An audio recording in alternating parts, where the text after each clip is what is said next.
Hey, it's Luke at Hip, and if you've been listening to the Grow Ortho podcast maybe for weeks, months, or in some cases years, you know that we typically interview an industry expert, whether it be someone working in the office or a consultant, or just a strategic partner for orthodontists. Well, we're going to change things up just a bit, and this year we've actually released 4 books. And so we're going to release every audiobook, basically a chapter for each episode. Listen, enjoy, and let us know what you find valuable and implement and what works well in your office. Thanks so much for supporting HIP, and we hope you enjoy all these episodes on the Practice Growth series. Chapter 4.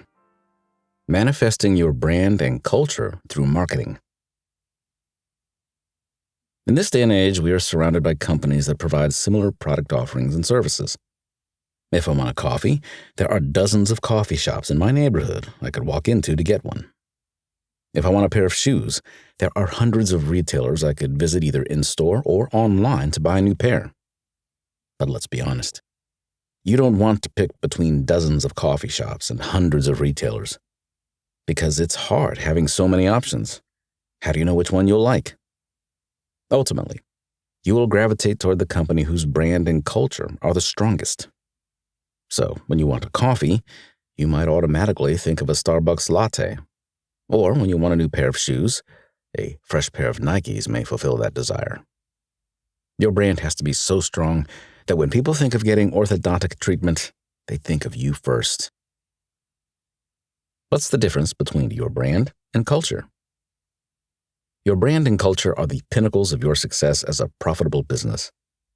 Some businesses put so much emphasis on the products and services they provide, but then neglect to sell people on who they are as a company, what their values are, what they believe in, the type of people they want working for them, the types of behaviors and personalities they want interacting with the world. Your brand is a perception, and that perception is associated with visual images that help bring it to life. It's the logo affiliated with your name. It's the products and services that come to mind when they see your logo. It's how people feel when they think about your products and services. It's all of these little details that people see that allow them to automatically know it's you and, in turn, feel positively about that. Your culture, on the other hand, is your core values brought to life by your employees and delivered to your patients to create a positive experience. You can't have a successful brand if you don't have a successful culture. The two go hand in hand. You need a strong office culture with happy employees, which create happy patients and leaves you with a positive brand name. To achieve that, you need to be a CEO with a clear vision and strong core values, have a COO who believes in those values, and develop a leadership team to enable your employees to bring them to the forefront. Each of these individuals must consistently ensure that your brand is reflected in your culture so the rest of the world knows what you stand for. What does it look like? A small practice averaging 1.2 in production has the standard run-of-the-mill approach to marketing. They probably have a couple of dentists referring patients to their office, or they're sponsoring 1 or 2 schools. They most likely run print or digital ads now and then, and have a mediocre website that outlines brief information about their practice's location and services. The problem with this marketing approach is it's not strategic enough to make it work like a well-oiled machine. These practices are not using the potential that marketing can do for them, and it's ultimately preventing their growth. You don't want to be one of these practices, so you decide to invest in the proper marketing service to create brand awareness in your community. Let's say you did a bunch of things to get it started. You put out your digital marketing ads, rented billboards in your community, improved your website, and even hired a marketing director and a marketing community outreach coordinator to perform your internal marketing and community outreach. Your coordinator starts interacting with dental practices in the community by donating gift baskets with your logo and informing them that your practice is accepting new patients at your office down the road. The dentists instantly buy into her elevator pitch and start referring your practice to their patients who are candidates for orthodontic treatment. Amazing! You just got a bunch of warm prospective patients referred because of an amazing effort to get your brand out there. But then, Your COO notices that a few prospective patients referred from the dental clinic came in for consultations and never ended up starting treatment. He asks your treatment coordinator why they never started, to which she shakes her head and replies, "I'm not sure." He decides to dig a little deeper and look at your Google reviews. You notice some of the latest reviews are pretty negative. Too pushy. I came in for a consultation, and they kept convincing me to start that same day when I wasn't ready to. Won't be coming back. Didn't feel very welcomed when I came in.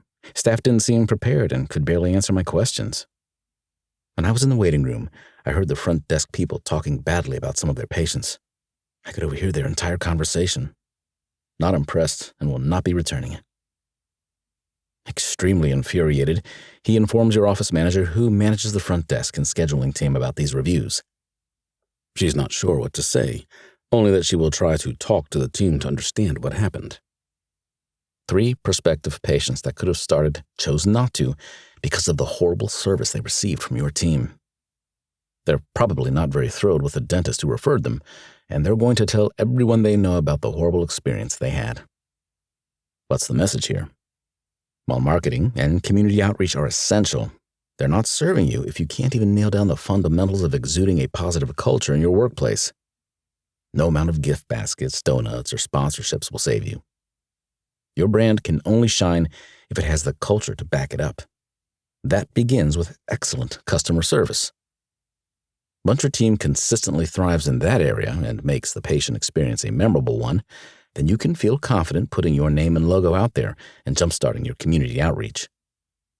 To learn how to get started and eventually master your community outreach, watch the interview with Lori Harris, Community Outreach Coordinator at Fishbein Orthodontics. You can find the interview at hip.agency/the Scalable Practice. The face of your practice. Marketing your brand and logo. Your logo is the simple visual people will remember you by. Think of all the brands you currently love. Does their logo automatically come to mind when you think of them? You could probably recall 80% of them right now. When designing your logo, you should ensure it's smart, memorable, and representative of your practice. Take Fishbein Orthodontics, for example. Dr. Fishbein used his name to his advantage and made his logo a fish named Chompers. Chompers even has braces. He even went further and personified Chompers, making him the mascot during their events. When Dr. Fishbein promotes his practice, what people constantly see is Chompers, the fish. The Fishbein Orthodontics brand is now everywhere in their community, on T-shirts, in the Humane Society, during bridal events, and on boxes of donuts. He's the smile provider for their local baseball stadium, the Pensacola Wahoos, and the minor league hockey team, the Pensacola Ice Flyers. He's infiltrated all the schools, created a nonprofit organization to give away free smiles to bullied kids, has billboards all over town, and has been the topic of local news on multiple occasions. Everywhere you go in town, you see the fish of Fishbein Orthodontics. When people think about getting orthodontic treatment in that area, they immediately think and go to Fishbein. That's the power your brand and logo can have. Only some people can do this. Dr. Fishbein went into significant debt to put his name and logo out there to the extent he did. He took his branding to the next level because he knew he would reap the benefits of it afterward. Dr. Fishbein has been in business for almost 10 years, and his journey is a notable one. It wasn't easy, but he had a vision and a plan to execute it. He was in it for the mission. He could only achieve his massive level of success because he had a strong foundation, a positive work culture, and a team who continuously bought into his vision. Fishbein's director of marketing, Eliza Ray, spoke to me about the importance of marketing the brand through multiple channels and explained why it's necessary to take on smart debt if you're trying to grow your practice. The biggest mistakes some orthodontists make is not spending money on marketing. If you want to make money, you have to spend money. That's the only way you're going to grow. The thing that we did was not say no. If we were approached to do an event or a campaign, we automatically said we would try it. Why not? If it comes back negative, we won't do it next time. If it comes back positive, we'll put more money into it to make it better going forward. It took a bit of back and forth. We made some mistakes. We did an expensive commercial for the local movie theater, which didn't work out so well. Ha ha. We learned our lesson a few times the hard way, but it will always make up for itself in the end, if not tenfold.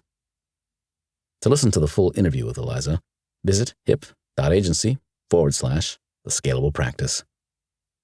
Only some have the means to do this when they first start off or even years down the road. You have to first focus on the fundamentals of strengthening your brand and culture internally through your patient experience, and then slowly work towards showcasing them to the rest of the world.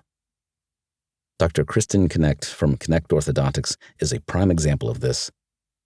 We started working with her about 2 years ago when she had just graduated and opened up her practice. From the get-go, she did everything the right way.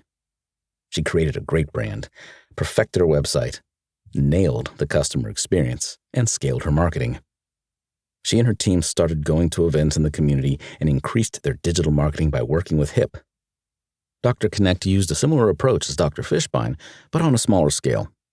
She's not going into as much debt to do it, and is experiencing growth a little slower, but she's still growing 10 times faster than most orthodontic practices. It all begins with a budget. You have to know how much smart debt you can take on if you plan to hire people to fulfill your internal and external marketing and community outreach within your practice. You can't just spend beyond your means. So I've outlined a list of steps for your marketing team, alongside the COO, to implement so they understand where to start and how to stay on track. Step 1. Create a budget to work within. Step 2. Make a spreadsheet. Start to map out everything and add it up. Step 3. Make a calendar with all of the activities. Step 4. Execute. Step 5. Measure.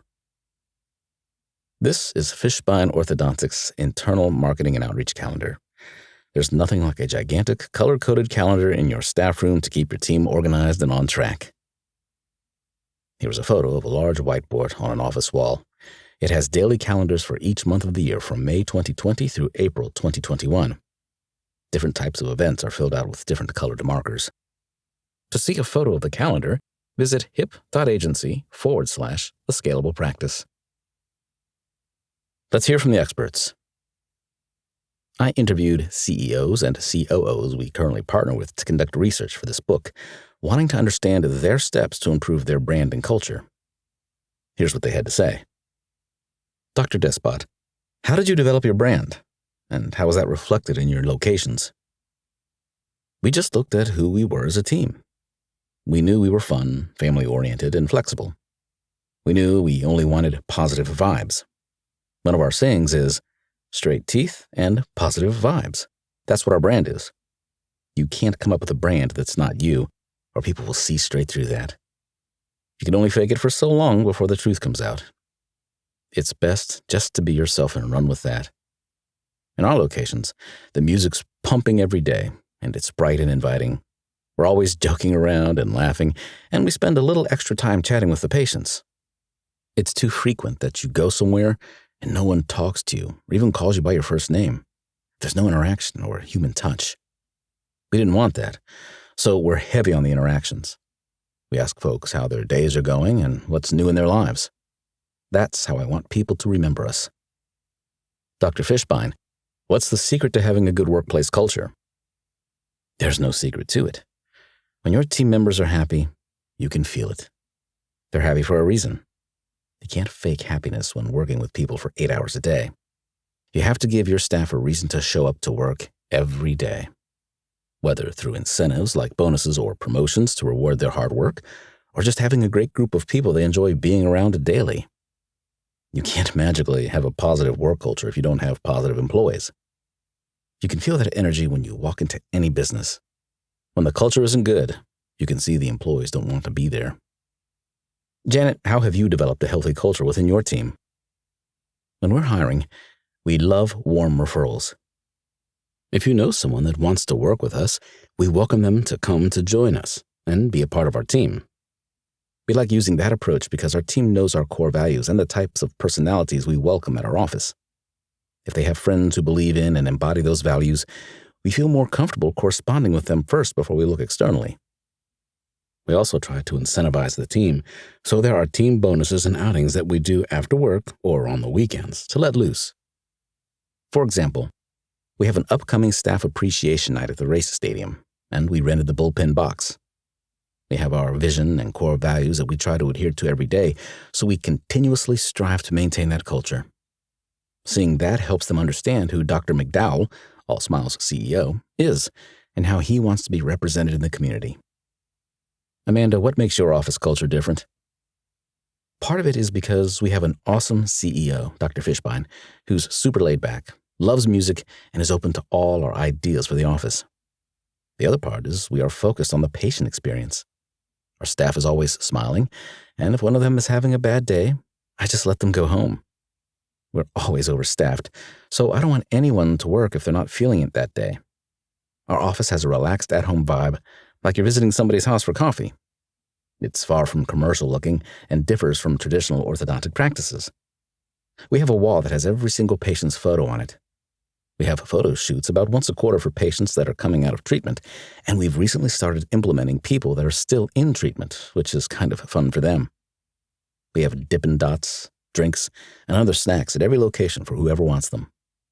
The music is fast and upbeat to get everyone pumped for the day. The patients love it, the parents love it, and the team loves it. What more could you want? We just want to make everyone happy and enjoy being here. It's all about your people.